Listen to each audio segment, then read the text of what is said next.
Hello, hi, good morning.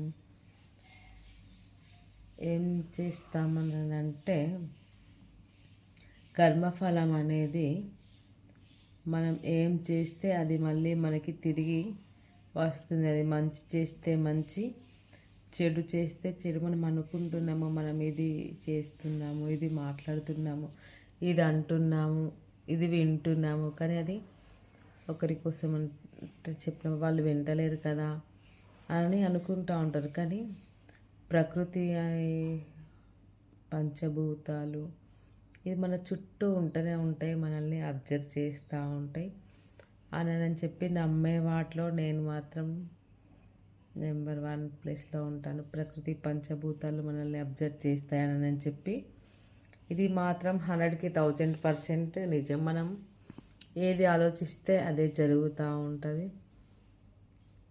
అందుకోసం అని చెప్పి అందరం మంచి ఆలోచిద్దాం, మంచి అనేది పంచుదాం, మంచి అనేది తిరిగి తెచ్చుకుందాం. ఒకరి కోసం చెడుగా ఆలోచించడం వలన ఆ చెడు మనకు కూడా జరుగుతుంది కదా. తిరిగి తిరిగి అది ఏదైనా సరే మనం ఎలా ఆలోచిస్తే అది మనకి కూడా జరుగుతుంది కనుక మంచి ఆలోచిస్తూ, మంచిగా మాట్లాడుతూ, మంచి ప్రవర్తనతోటి మంచిగా ఉండడం వలన మనకి మంచి జరుగుతుంది, ఎదుటి వాళ్ళకి మంచి జరుగుతుంది. అంతే కదా ఫ్రెండ్స్, ఏమంటారు?